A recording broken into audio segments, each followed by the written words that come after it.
All right. Good morning, everyone. Thank you for joining us on episode 181 of Blowback, Exposing Imperial Decline. I have my regular co-host, Ian Kummer, streaming live from a suburb in Moscow. And he is a blogger and what else besides a blogger, Ian? You're a blogger. Bloggers Guilds. Our What? Moscow correspondent. How's that? Well, okay, we'll call Moscow correspondent, but you can check his work out at thereadingjunkie.com, and he also has a Substack. Our special guests, we have two special guests this morning. First special guest is Eddie Liger. He is an executive board member for the American Communist Party, and Jae Carico is a chapter executive for the Tennessee chapter of the American Communist Party. And today's episode is entitled ACP, the Best Hope for America's Future. And of course, ACP is the American Communist Party. So we want to talk about exactly why it is that the American Communist Party is the best hope for America's future. We want to talk about the platform. And I want to talk to Eddie and Jae kind of about their political development and what has led them to, I guess in Eddie's case, really forming a party, and for Jae, joining the party. Eddie, can I throw it to you and just get your take on, how you came to the awareness and understanding that you did that made you think that, hey, it's important that we get a party, that represents the people? Yeah, for sure. So when I graduated college, it was 2020 during COVID, and my buddy Carlos Garrido and I started Midwestern Marx, which is basically a Marxist think tank media outlet that puts out Marxist-Leninist education and theory and things like that. And we were able to garner a pretty large audience doing that. And there was another group online called the Infrared Collective that was doing a similar thing, different strategy than us for sure, but similar goals of teaching people about Marxism, Leninism, and getting people organized. And we always said that Midwestern Marx would never become a party because we didn't want to take up that mantle ourselves, without any other sort of groups jumping on board. However, about 4 years after we started Midwestern Marx, we had this very large audience of Marxist-Leninists. And then you had Infrared, who had a large audience of Marxist-Leninists. And then you had this organization called PCUSA that also had a lot of dedicated Marxist-Leninists who were disillusioned with the party. And also you had a lot of people who supported Midwestern Marx and Infrared who were in the CPUSA.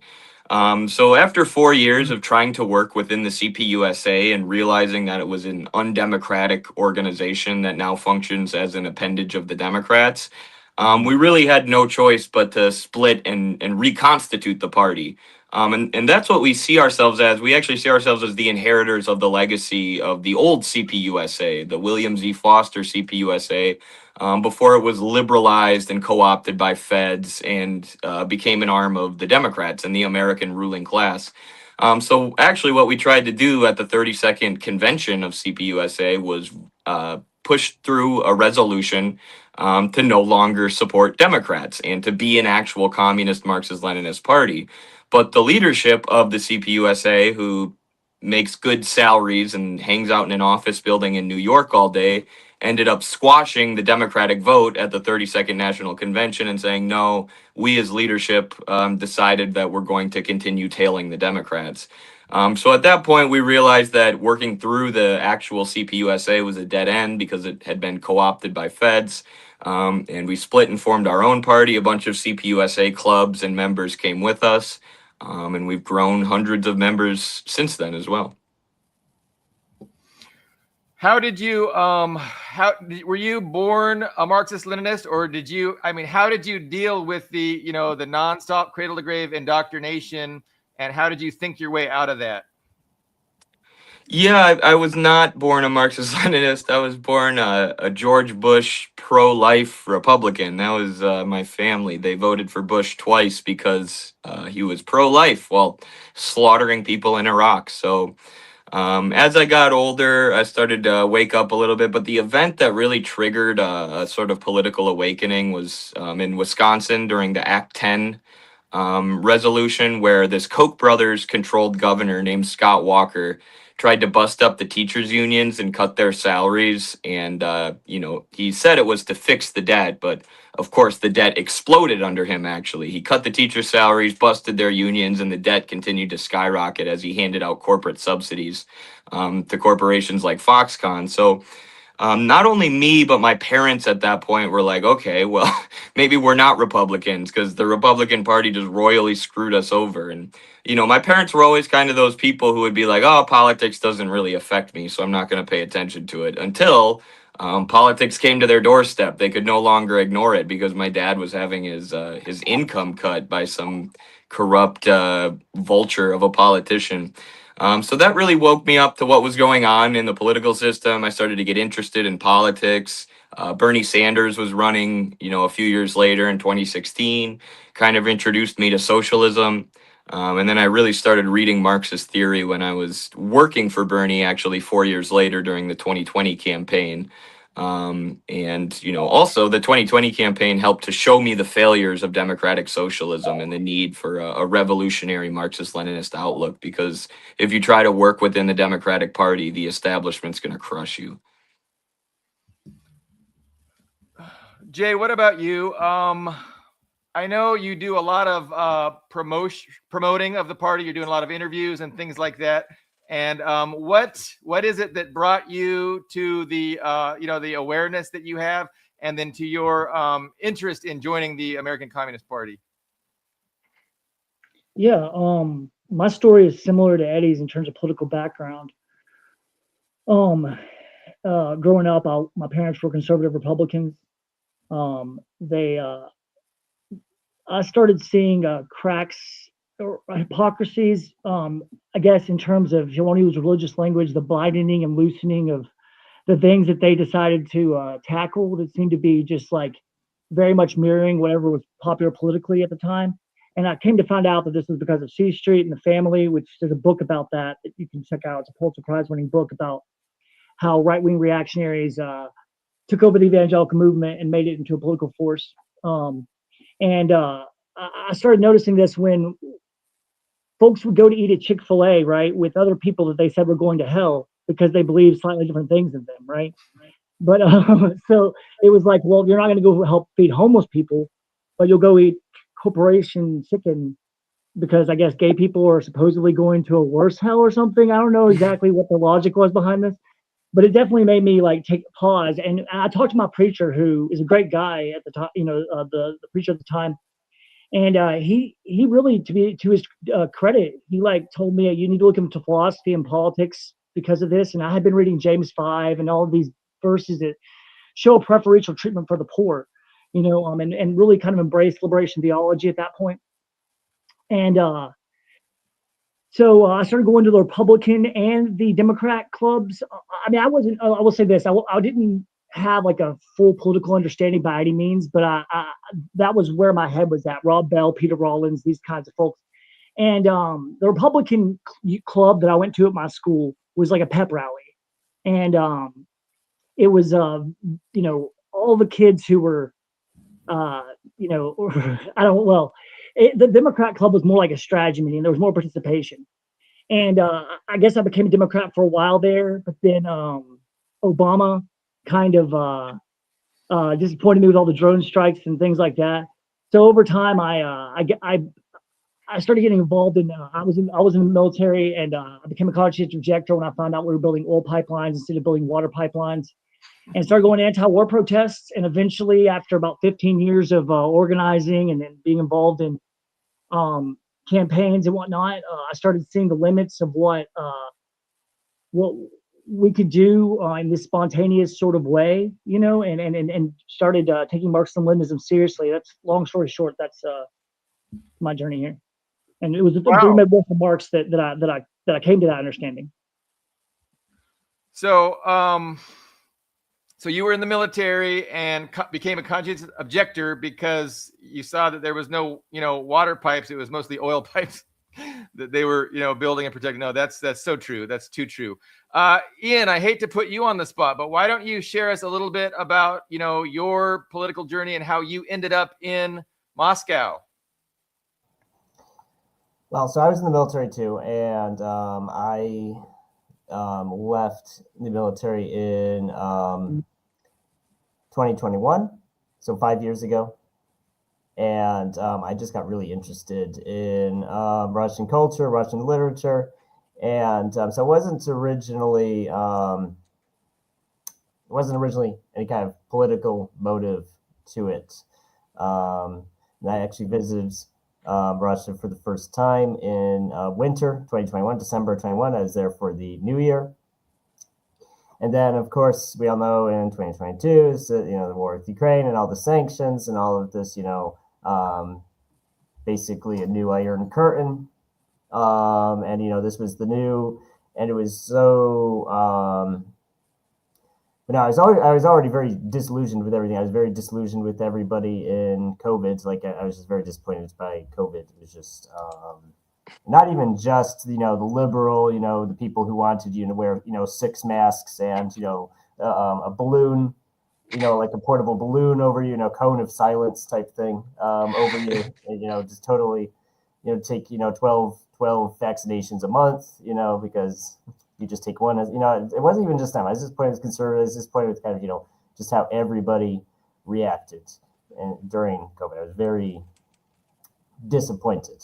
I think is a good word for it. And then, in the following year is very disappointing to me. And actually, even before that, I remember it was in April 2021. So it was just within that first 60 days of Biden taking office, and he made this big rabble rousing thing about Russia's the new threat, and we weren't even out at that point. We weren't even out of Afghanistan yet. And I just remember it's like, oh, really? So this is like Ukraine's gonna be like the next thing. We're not just gonna pull out of Afghanistan and be done with it. We have to find somewhere else to go and be involved with. And so, of course, the following year, it was just, we all remember, especially those first 6 months, how crazy it was. They were so McFall and all those big, talking heads, made 2003, Bush neocons look reasonable in comparison, and it was almost like the same talking points. It was just Russia instead of, Islam or Arabs. And like you tell them, you sound exactly the same as the 2003 neocon. They're like, oh, what are you talking about? They're Nazis. We're the good guys. It's just it's so cringe and embarrassing. And also, I still wanted to go to Russia and visit Russia, but I didn't really want to deal with all that, especially because I just kind of said, it's going to be the enemy. It's going to make it. I just decided rather than just go back and forth on a visitor's visa or a tourist visa, I just decided to relocate. I lived in Iowa at the time. I sold my house and I just gave away everything. And I did come back for the dog, and the dog is with me. We flew through Turkey, and I think things in the USA seem maybe less insane than they were in 2022. I'm less concerned about World War III and nukes and everything than I was then, but at the same time, I'm happy here, so I'm not planning on coming back. So that's my that's my past 5 years in a nutshell. I would say yes. It wasn't so much a disgust with the United States and where it was headed that caused you to leave. That was maybe part of it, but you also just really appreciated Russian culture too. Right. And I tell people that, and I saw especially when Biden. When we have this thing in America, we have this tradition in America where whenever somebody wins the election, the people who lost are like, well, I'm leaving because it's literally Nazi Germany now. And we do this every 4 years. So Trump won the first time. Actually, no, I remember because I was a kid. I was born in 1998, so I can remember, the tail end of Clinton and Bush winning the first time. It's like, oh, Bush stole the election. He's literally Hitler, blah, blah, blah, blah, blah. And then we had the same thing with Obama, except with Republicans, and especially since Obama was, I think everybody on this panel will agree with me, he was a very overhyped let's say, that's putting it politely, a very overhyped. He's just the hope and change, just the greatest. Actually, he was the greatest president in American history, from what people tell me. That's what I've heard.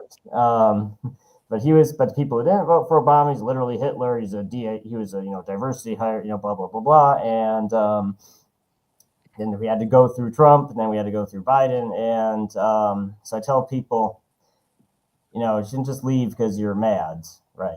Because if you have personal problems or political problems, they're going to follow you, and you're still going to be unhappy wherever you go. So if you want to move, that's fine, but you should go to a place because you actually like that place, you like the people there, not because you're unhappy where you are. So that's a good segue, Ian, about where we want to go with our program today. So, I mean, you just kind of summarized and described how the American political system is such a fraud, and how it pretends to be a democracy where you have the choice between party A or party B, but really, I mean, they're all the same, and they serve the same interests. And so you're not really given a choice. You're given the illusion of choice. And I think to bring it back to why the need for the American Communist Party and why it's the best hope for America's future is because unlike the two viable parties that we have, like that, both are, furthering the interests of the billionaire ownership class, like the American Communist Party really represents the interests of the working class majority. And so I just want to throw it to Eddie or Jay, and I want you guys to just talk about kind of, how you see that and how we feel as a party, you guys can, work to further the interests of the working class majority. Yeah, I think what's so important about the ACP, and obviously I want to be humble here because I helped found the ACP, so I don't just want to come off bragging like, our shit doesn't stink, because of course every party has their internal problems and works to overcome those. But what's really important about the ACP and what makes us distinct from every other so-called socialist or communist party in America is sovereignty, which is the basis of any socialist movement. You really can't establish economic well-being unless you have sovereignty. And this is why all of the countries that the US wants to destroy right now, Russia, Iran, China, Venezuela, these are countries that have established their own sovereignty and their own independence, control over their own resources. And the US is able to stifle their development with sanctions and things. But that's ultimately what they're fighting for, is sovereignty and independence and control over their own land. And that's what we're fighting here in America. The corporations and the banks that control our entire society, political system, and economy are multinational. They're sort of cosmopolitan. They don't have any sort of patriotic attachment to the country or its people or improving the country. All they care about is the dollar. So in a way, we as American workers are occupied by the same class of people who are occupying Palestine and so many countries in Africa that, the Sahel revolutionaries are fighting against.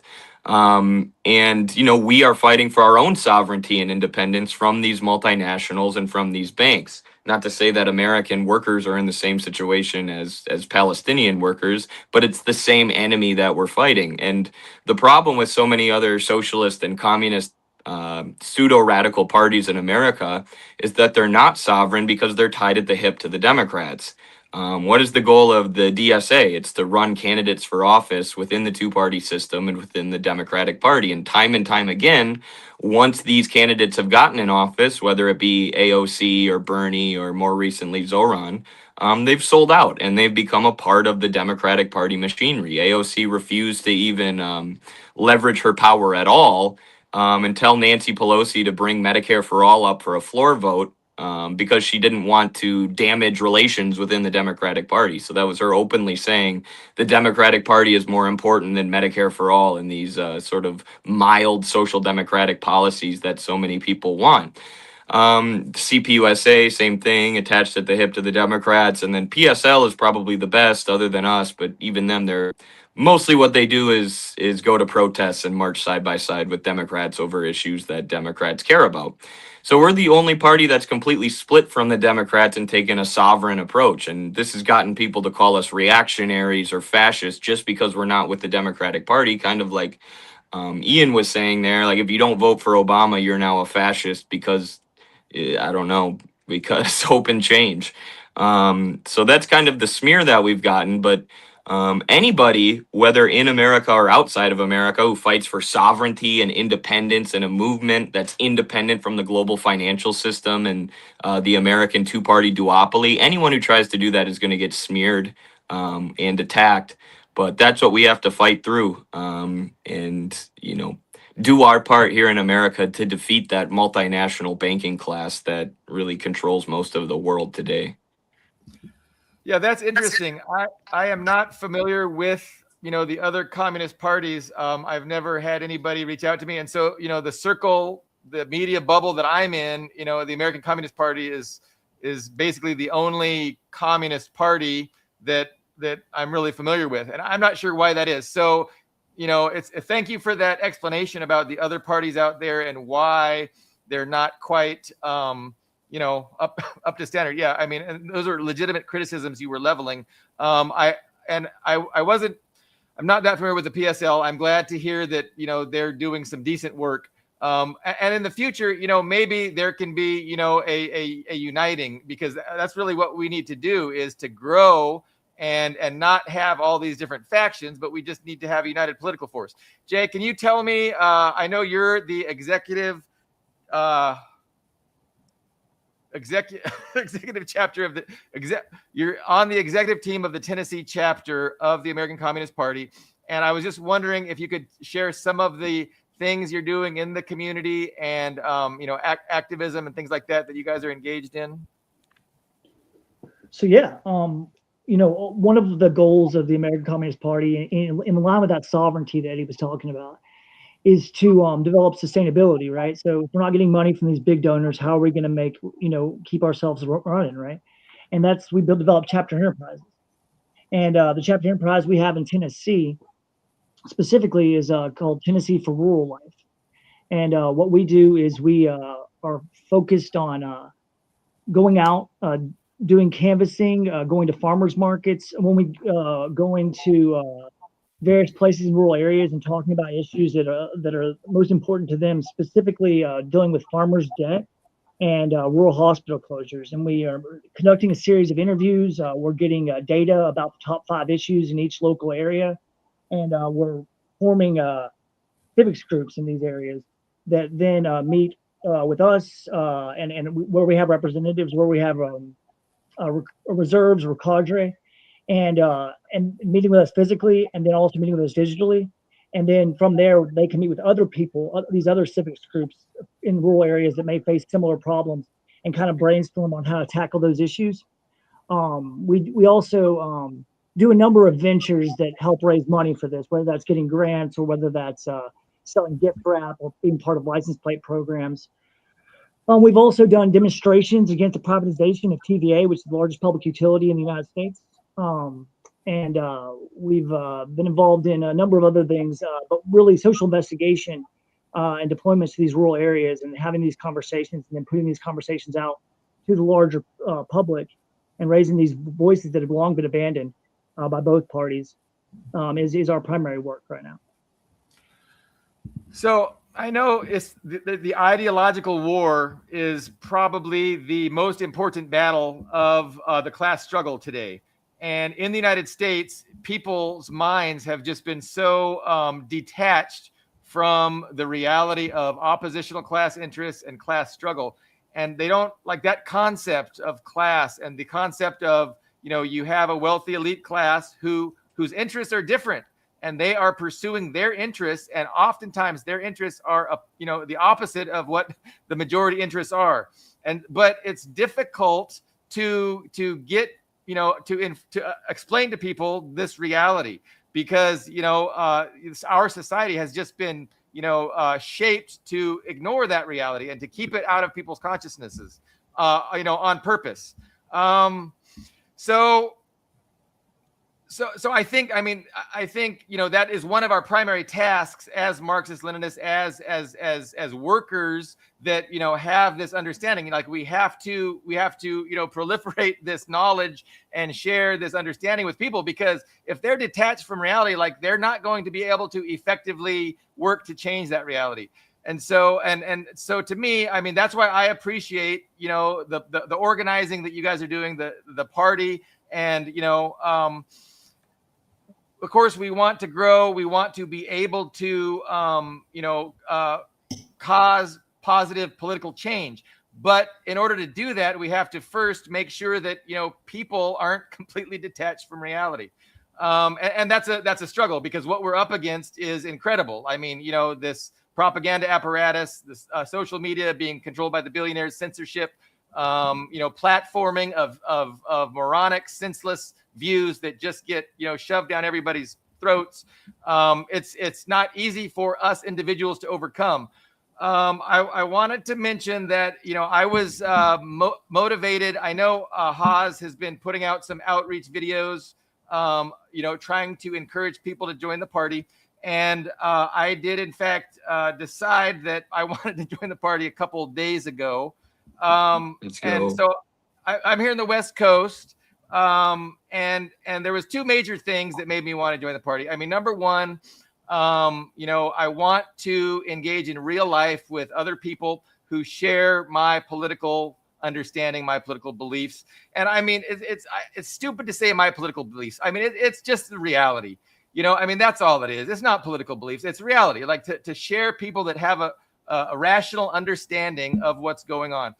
And then also, to meet with them in person, socialize with them, but also to, work with them at spreading this understanding and doing good in the community. So, those were the things. Now, that's outside of my comfort zone. Like I am more comfortable sitting in my house, not socializing.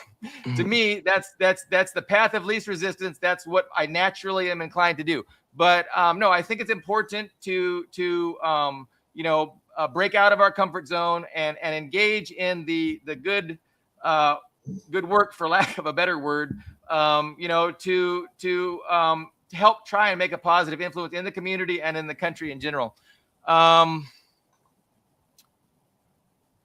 So I'm looking forward. So the dues, $15 a month. That's definitely something that I can swing. I think that was the minimum. And then, yeah, it's very interesting. Again, I just joined. I guess there's a procedure where there's some learning, and then there's some like educational material that you're kind of required to engage in. And then there's actually a test. So it's still probably easier to join the American Communist Party than the Chinese Communist Party. But there are some, they expect that, you kind of, demonstrate some kind of knowledge. And so I'm looking forward to that experience. But, so I encourage, what else are we going to do with our time? What is more important to do with our time than to, see if we can't help out in the community and to further a rational understanding of just what the hell is going on. And that's a big topic. Like what is going on? Like even where to begin? Like there is just so much as far as what is going on, and the false understandings and the false narratives that people just embrace. Like you see it constantly on social media. It's daunting. But I have to engage. I have to be a part of this process, because I'm gonna go insane if I don't participate and do what I can. Anyway, so now I'm gonna put Ian in the spotlight and tell him he needs to join too. He's gonna join the Moscow chapter. He's gonna start the Moscow chapter. Well, I am actually. If you do send anybody to Moscow for whatever outreach functions, I'm more than happy to help out here. So awesome. Do you know Nicholas Reed at all? We do have he's sort of like an abroad member who's in Russia. I have not. No. Okay. No, I'm more than happy to meet him. And because I travel around between Moscow and Crimea, and I have a camera kit. And as you already know, He's got a fly new and summer do home in videos. Crimea too, so we're planning Right. on barbecuing there at some point. Right. Nice. Well, because Zelensky did the whole, we're gonna barbecue in Crimea by summer 2023. You guys can beat him there. Have your own barbecue in Crimea. I love it. So, do you guys want to talk about? I don't know. I mean, I'd current be very events. interested. Go ahead. Actually, yes, I would be very interested in hearing. Well, maybe first off, just for the uninitiated, I don't think there are actually very many of those people who don't already know who the ACP is. At least on Billy Bob's show, I think most are either existing ACP members or people who, at the very least, know what it is. But maybe for those who are unfamiliar, maybe give us a quick rundown of. Actually, the main thing I'd like to hear about is the culture war. Now, Eddie, you did touch on that subject a little bit, but I would like to hear your take on when it comes to the whole, like Hinkle's outreach towards, MAGA type people, and how Democrats have really embraced, the social, woke Marxism, progressive, or whatever Tucker Carlson likes to call it. I forget what he calls it. He calls it like cultural Marxism, the cultural Marxism of the Democratic Party. I'd like to hear maybe your take, maybe your personal take out, or even if the ACP has, an official stance on it. I'd be interested to hear that.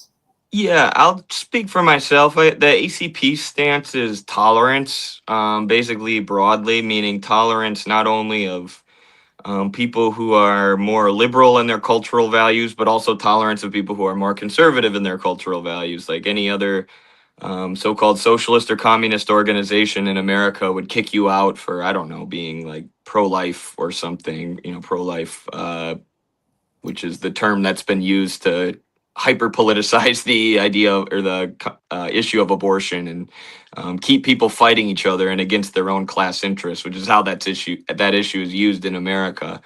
But we have tolerance for people's social issues so long as you're willing to fight on the core issues for the betterment of the American working class as a class and for the end of imperialism, which is a negative thing for all workers internationally.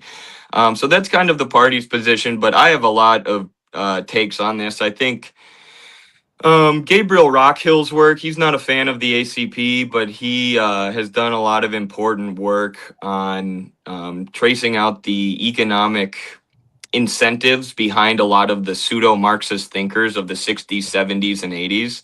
And what a lot of these so-called Marxist academics did while being funded by the Ford Foundation and deeply connected to the CIA in a lot of cases is they basically tried to replace class with culture. So rather than fighting for higher wages or more free time or more control in the workplace, we're going to make all of our politics about sex and gender and all these hyper divisive cultural issues. No longer is it class struggle, but it's cultural struggle. And this kind of took off only in the West. Marxism, Leninism in the global South and in the East, in a lot of places, has always kind of continued to be Marxism, Leninism in the traditional sense, the ACP style outlook on Marxism, Leninism. But in the West, it sort of became this like liberal thing. Like Marxism is when you go out and march for trans rights and physically attack anybody who disagrees with you on trans rights. That kind of became the outlook of these pseudo radicals, and it was a lot of academics and petty bourgeois class elements rather than proletarian class elements. And actually, a lot of these liberal culture war battles were very off-putting to proletarian elements, very off-putting to working class people who don't want to talk about sex and gender politics. They want to talk about their workplace.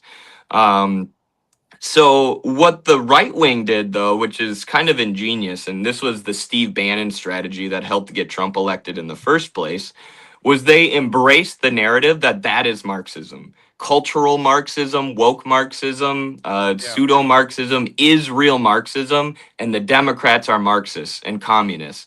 So you have these sort of fake leftists, fake Marxists, pushing this idea that it's all about culture war rather than class. And then you have the Republicans on the other side saying, yeah, they're right. So that's why you have to vote for us. And that's why communism is evil. And in reality, real communism, which has been hidden and buried and kept away from the American people, is the solution to their problems. It's what they need. But they're taught that Marxism is everything that they hate.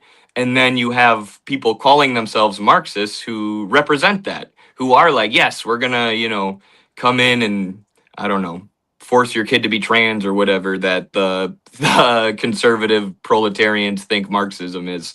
So it's sort of a false dialectic then, where the people's understanding of Marxism is this fake Marxism, and that's reinforced both by the fake left and the right.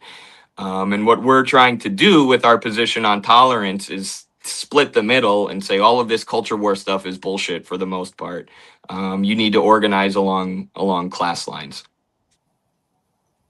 I'm of the opinion that, I mean, like you said, the conservatives see, woke Marxism and decide, oh, that is what leftism is. But at the same time, it's like touching an elephant by the tail while another person touches it by the trunk. There is truth to both, even if they're just not seeing the full picture. I do think the CIA and the State Department saw, these leftist movements in the 20th century and took some of those ideas for their own toolbox, right? Because you can learn from your enemy. You can even completely adopt his tactics and ideas, but for yourself. It doesn't mean you agree with them. You just say, hey, that's a good idea. I'm going to do that. And it's actually very effective to push weaponized woke ideology, especially overseas, because it appeals to younger people, to college age and even kids, teenagers. You make them feel like, you're part of the resistance. They're part of this force for good because your culture is sexist and it's bigoted and it's backwards and xenophobic, blah, blah, blah. And you're really, by making it, I don't think it's actually stupid to make everything about gender. It's very effective because human society is a sexually dimorphic species. So every culture, to some extent or the other, has some sort of gender norms and wants people to conform to those ideas to some extent. Regardless of whether there's a very liberal culture or a very conservative culture, everybody has that. So you're really attacking them at the very foundation of their society by doing that, by making it all about, you have this Iranian resistance or this alleged Syrian resistance or Russian resistance, Chinese resistance, whatever it is. And it's like, why are they so obsessed, with trans issues? Oh, well, our country doesn't have enough transgender clinics or whatever. Well, it's because it works. That's why they do it. You just want to cause chaos and disrupt that country. It's a great way to do it. So that's my 2 cents. Can I say something real quick too? There's a really good book, not a really good book, a really telling book by Samantha Power called The Problem of Genocide or something like that. And that was written in the early 2000s, and she would go on to help to direct Obama's foreign policy and be the USAID director for Biden, which is one of the main organizations that did exactly what you're talking about, fomenting color revolutions. By pushing sex and gender politics and getting young and petty bourgeois people on board with these color revolution efforts. But in that book, she basically lays out that that's the strategy, is to attack other countries at their foundations by accusing them of being bigoted and xenophobic. And now under Trump, I just think we're seeing that mask sort of fall off the U.S. empire, where he's like, nope, it's about the oil, but we're going to go in and take it and kill your people anyways if you try to stop it. Whereas Obama was a much more intelligent manager of empire who knew how to commit the most heinous, murderous acts like destroying Libya and bringing slavery back in the name of democracy and trans and gay rights, or things like that. So I agree, it's been a very successful strategy, and I think part of that stems from the Trotskyite to neocon pipeline. Like a lot of the early members of the CIA were former Trotskyites. And that goes to what you said. They had an understanding of Marxism. They had an understanding of the system and how it works. They just chose to fight for evil. They chose to fight on the side of the ruling class. So I think that's when they developed some really nefarious and almost ingenious in an evil way tactics for, not only fomenting color revolutions abroad, but keeping people divided here at home, because they really use the same tactics. And I'd like to say, I think, given that 90% of legislation is controlled by 1% of the population through corporate lobbyism, these disagreements we may have on cultural issues are moot, right? We have no agency on these things. The only leverage we have is that we build everything as working people. And when we go into conversations with folks, my strategy is to try and figure out what side they're on, criticize the other side, right? And then when they've seen that we're on the same page in terms of criticism, then I say, well, I'm glad that your party is 100% pro-worker and it's 100% in your interest and you have no disagreements. And then they'll correct the record, right? And then I'll say that previous statement about corporate lobbyism. And now the conversation from then on is about power, and it's about like working class power, and disassociated from, detached from the discourse. So I think it's people are yearning for unity, and we have the capacity to bring it to them, because as I know from being involved with other organizations that we've mentioned before, they don't, at least the ones I've been involved in, they ideologically align you, but they don't require any sort of education that's ongoing. They don't require you to read theory. We're not just reading it, we're applying it. And everyone else seems to be holding signs. That's a great approach to dealing with, people who are caught up in either the Democrat or the Republican, partisanship. I usually get really angry at the very beginning and just start calling people stupid. And I don't think that's as effective as your approach. It sounds like a smart, tactful way to go about it. I'm hoping to learn and get better, but I get so, disgusted and bewildered at the level of the anti-intellectualism and the just, total detachment from reality that you experience with regular people on social media. And my patience is just, so I need to work on that and be tactful and, but it is challenging. So, we have a global situation where the United States is feeling very threatened from, rising Russia, rising China.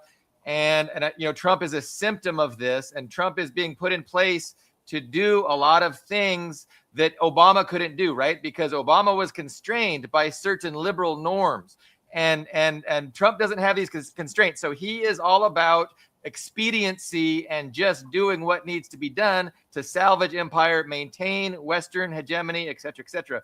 But it's super interesting times. And, this is the best time to have a party that actually represents the people to be able to engage with and work with. And so, I mean, there hasn't been a better time in the last 50 years than now to try and really organize and get the American people's attention and to turn them on into what is really going on. I want to bring up, just for an example, I want to bring up Syria, right? Because European Democrats or, European Federalists, American Democrats, that was their pet project for, I guess, more than a decade. And they had, it was very much like a football game to them. They were picking like their favorite teams. I think that some of the topics we've hit upon in this show all applied to Syria. Like they would have a photo of these Islamic guys with a pride flag, like, oh, these are the queer commies resisting the regime. Like literally, those were the literal headlines. These queer communists, and it's just like of course their only evidence for these alleged movements to even exist is because someone took a photo, in a field with a pride flag. I mean, I could go take a picture of myself with a pride flag in the field, say, look, there's this huge guerrilla movement in Russia because there's a guy in a mask holding a pride. It's so, it's and you tell them that, they're like, no, it's real. And they were really big on the Kurdish, like these Kurdish terrorists who Turkey is rightfully Hillary Clinton's favorite revolutionaries, the Kurds. Right. Yes. and so they really, and they're terrorists, but they branded themselves as and they're not centrally organized either. They're not. They just market themselves as centrally organized under the SDF, the Syrian Democratic Force, or whatever that stands for. And this is like every person from Western Europe, like it seemed like almost every person from Western Europe, or the coastal USA I would talk to would be like, oh, the SDF this, the SDF that. I don't support ISIS. I support the SDF. It's like, well, and I tell them, well, if the central regime collapses, if the central government collapses, then ISIS wins. You don't get to. It's not a fantasy football league where you can pick and choose like your own team. I want Batman and Superman. They're so Marvel slop coded. It's painful. But they're like, no, it wouldn't. That wouldn't happen. And then Assad did collapse, and it happened very suddenly. It took us. It was one of those things where it was very sudden. I was surprised. It did come out of the blue. But it's Arab. Unfortunately, Arab states, Gulf states are all. I think almost all of them are very fragile, and it's just. I think there is a tendency for American leftists to be so too emotionally attached to these, because you just, especially if it's a country you're not very familiar with, you're just like, oh, I support these people. You're kind of committing the same crime as Democrats who say I support the IDF. You can't, you shouldn't throw all of your weight behind people, groups and ideas you don't really know that much about. But also, they tend to be fragile. I'm sorry. So if you get so emotionally committed, you're just going to you're going to spend a lot of your life disappointed. If you, because the governments in that region come and go. I'm sorry, they do. But anyway, so it did collapse very suddenly, and everything that we were saying would happen if in that scenario happened. The country fell apart. Israel was the main winner. They systematically destroyed millions and millions of dollars of accumulated air defense networks, and which was a huge regional victory, it was a huge strategic victory for Israel. Even if because it sounds like they're not thrilled with the new regime, but regardless of whether things work out between Israel and the new government, it's still a huge success for them, because Syria is a lot worse off than it was. Even if you just say Assad was a dick, he was just a terrible person, terrible, corrupt, bad government. You can say all that stuff you can say is true, but it's better than getting curb stomped by a foreign power and losing basically your entire military, which is what happened. And the funny part, what I find funny, is the Kurds are getting stomped too, because the HTS is backed by Turks, and they're stomping the hell out of the Kurds. These precious queer, gay, LGBT freedom fighter people are getting stomped, and just total it's amazing. Like I don't understand these people. What's going on between their ears, because they're so just radio silence, nothing. I even directly asked him, well, what you were like these people who I remember arguing, so you were blabbing to me, oh great, yes, what about that? Oh, they just evade it. It's the whole purpose of the U.S. intervention was to defeat ISIS, right? We were ostensibly fighting against ISIS and Al-Qaeda when in reality, of course, we were on their side, wanting them to, destroy the Assad government, which they did. And it was, I was surprised. I was shocked. It was a real bad for the Middle East. It was bad for humanity, especially the Syrians. And I know, the Gulf states. So we were talking about USAID. We're talking about information war and propaganda, and places like Al Jazeera. If you've ever watched Al Jazeera, they get the street cred from being pretty good on Palestine. But then they're worse than CNN on every other issue. And they've been indoctrinating these wealthy little Gulf monarchies and all the people that, comprise those countries into Westernism and into the same thing. And so they're anti-China, they're anti-Russia. And so the information war is a huge problem, but it's the primary battlefield that the U.S. is, waging war. But we see more and more that Trump is now going to be doing actual other kinds of fighting too. like with Iran, we don't know, it could be just a matter of hours or days, and there could be more bombing of Iran and a real regime change effort. But that's really the big thing that's going on right now. It's the information war, the narrative war. Is Iran, a terrible regime that we should overthrow, or is Iran a terrible regime that we should not overthrow? That is the Overton window, which people in the West are forced to deal with. You can't say Iran is a regime, is a government that deserves our support, that represents the Iranian people against Western imperialism. Like, that's the correct take. And that's not, that is dismissed, that is censored. And instead, all that you're allowed to do is, hey, they're an evil regime. Should we overthrow them? Yes. Or we should not overthrow them. And then that is the discussion that takes place on all the platforms, that are owned by the billionaires.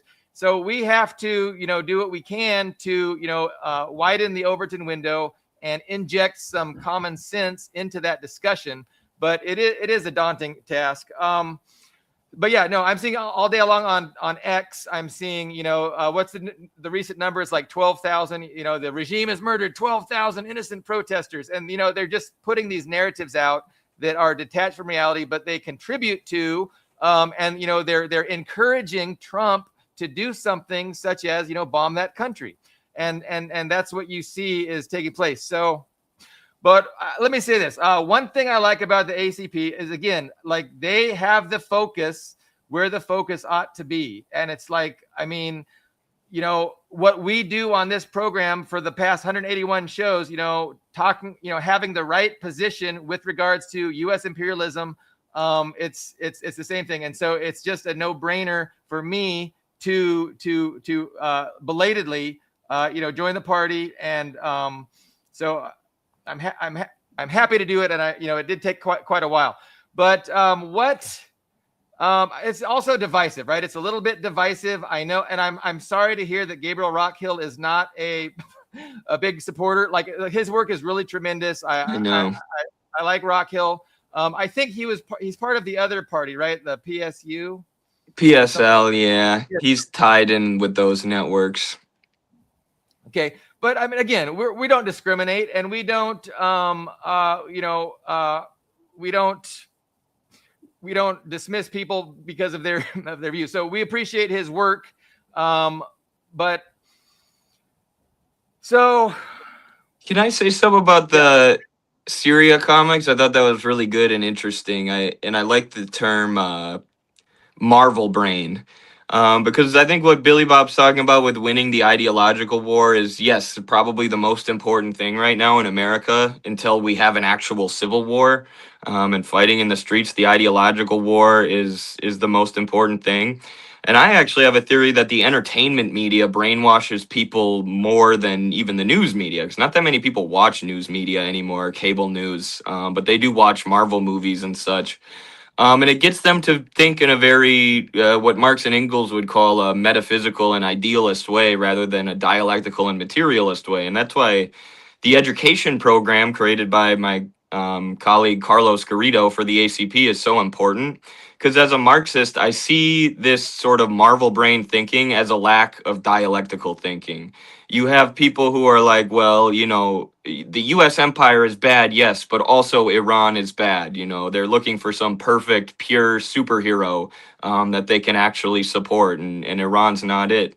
And it's like, well, look who's fighting imperialism in practice, right? Sure, you would rather have Iran be a communist government than an Islamic government, but you can't just build the Iranian government however you want. It's an Islamic government that has sovereignty, controls their own banks and industry, and the Western imperialists want to destroy them because they're fighting imperialism in practice. You see the same thing with Russia. Well, Russia's not communist, so I support Ukraine. And it's like, okay, well, you can't just pick whatever country. You can't just make Russia's government whatever you want it to be. You have to look at who's actually fighting imperialism in practice. And a lot of these same people will then support the Sahel revolutionaries in Burkina Faso and Mali and Niger, but then they don't support Russia. It's like, well, who do you think gave them the guns, guys? Who do you think is supporting those Sahel revolutionaries? It's the Russians, and it was the Russians who saved Syria the first time as well. So that is objectively, concretely fighting imperialism in practice, even if you have criticisms of things that their government do or does. And then, of course, you have people on the other side who don't know anything about these countries, and they're just like, Assad is perfect or whatever. And we need to have middle ground. Yes, you support Assad because he's a sovereign Ba'athist socialist government supporting the Palestinian resistance and fighting imperialism. But we can also have a sober analysis of what was wrong with that government. You know, the fact that he didn't go into Idlib and get rid of these terrorists when he had the chance, and he allowed them to regroup with the help of Israel and the U.S. and eventually take over his country. He didn't do land redistribution to help get the proletarian or the peasants or proletarians on his side more. And he allowed some corrupt generals to remain in the army rather than doing like a Stalinist purge. So you can make criticisms while still supporting them. This is the dialectical way to look at things. But people are in America are so indoctrinated with this metaphysical, you know, methodology or lens of thought, way of approaching the world, where it's superheroes and bad guys. And, you know, that's not how reality works. In a way, it does. There are good guys and bad guys, but, you know, the good guys aren't perfect. You know, and we need to be self-critical at the same time that we support them. Well, and like, you know, I think in my opinion, the people who are pro-Palestine and pro-Ukraine are the stupidest people on the planet. Like I hate them even more than the pro-Russia, pro-Israel people. At least you're like, okay, I can sort of at least understand sort of the logical basis for being pro-Israel and pro-Russia. I can sort of get it, but if you're pro-Palestine and pro Ukraine, you're just an idiot, because again, it's being Marvel brained, because Ukraine and Israel are allies. They are literally allies. Both of them have repeatedly and endlessly said that. Ukrainians, if you look at Ukrainian sources, they are unequivocally, overwhelmingly are pro-Israel and think, they literally are like, they love what they're doing to Gaza. We wish we could do it to do that to Donbass. I mean, it's so they so overtly say these things, but these guys are just like, well, I want my team to have the Incredible Hulk and Superman.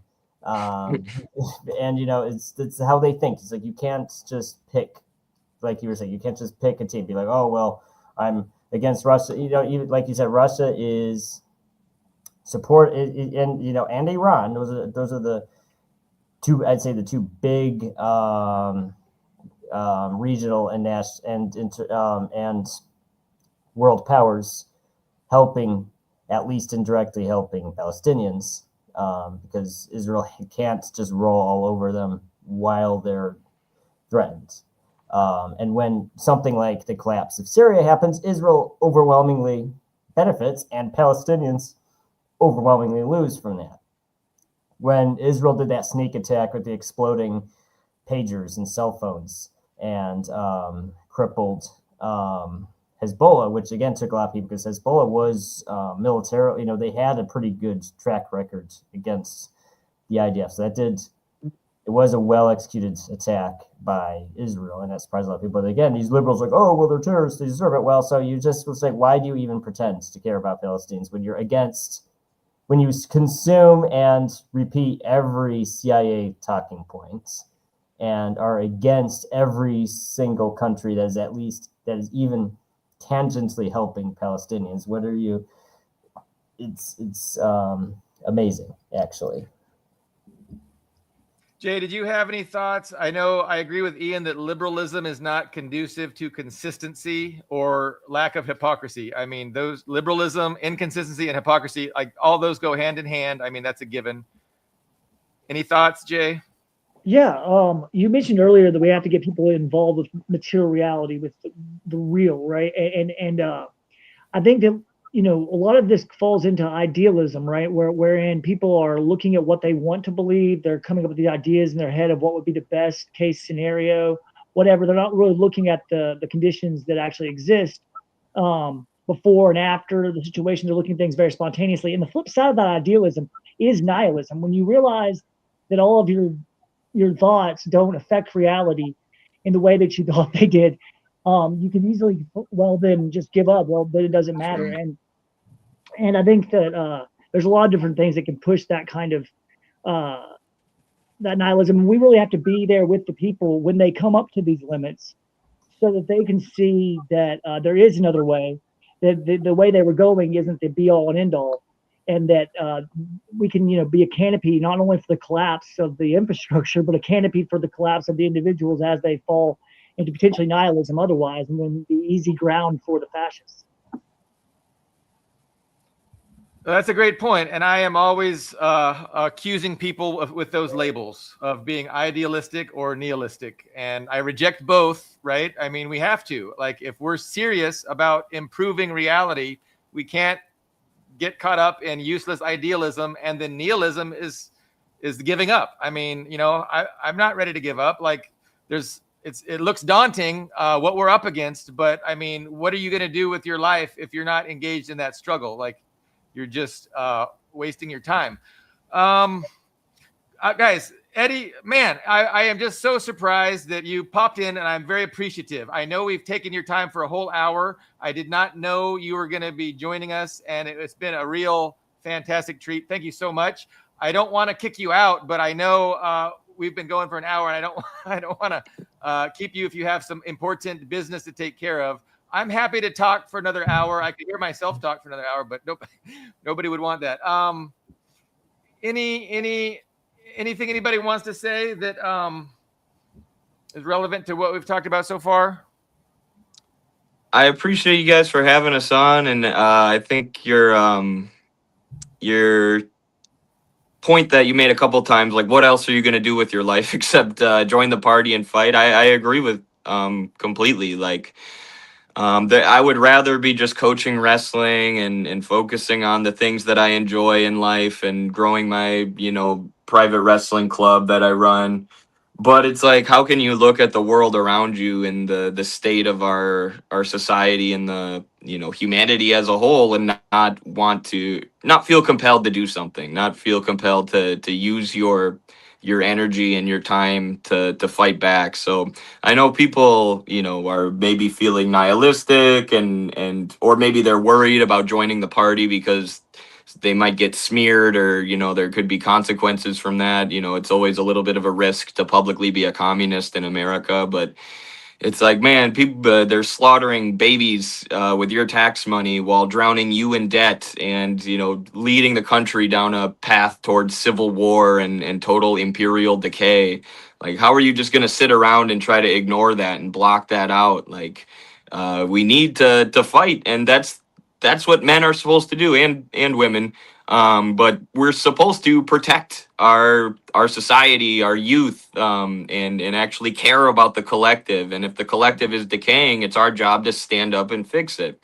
So I see it as, almost in a spiritual sense, like a duty that we have to our people and to our country. And I would encourage anybody who's on the fence to take the leap and join the party and see what it's all about, because I think you will find a lot of purpose and motivation in that, on a personal level as well.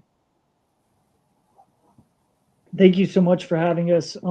Yeah, I would definitely mirror what Eddie was saying about duty. It's like, if you have the time and the capacity, and you have the knowledge of what needs to be done, join up and with others, and you can exponentiate your efforts. If you feel like whatever organization you're working with isn't doing the kind of work you think they should be doing, this is a party that you can really come in and help do something that's meaningful. I think the last thing I'd say would be that I want to thank everybody who so far has. I've been doing a project where I've been interviewing members of the American Communist Party, and just hearing their stories from all over the country. And it's such an inspiration to know that there's so many brilliant, dedicated folks doing real work to build something that can scale up in so many different ways and synergize in so many different ways. And I look forward to putting that out. Eddie was one of the folks that's on there. It's going to be coming out here very soon. So look out for that. Yeah, I want to thank you guys and your work. I mean, especially Eddie, like, you have such a big reach on different social media platforms, and it's really been amazing work. And I mean, we can all aspire to having that kind of a reach. And so you've achieved it, and you just deserve credit. And it's not easy, because we're up against these algorithms and the billionaire owners of these things. So, but thank you guys both so much. We will reconvene on Friday. We have another program, episode 182 on Friday. And I concur. I encourage everyone to join the party. There's no reason not to. If you can't afford the $15, they'll probably even make an exception. They'll probably work with you. I don't think that's a do or die issue. But on that note, we will reconvene next week, or actually Friday. Thank you very much. We will see you then. Bye.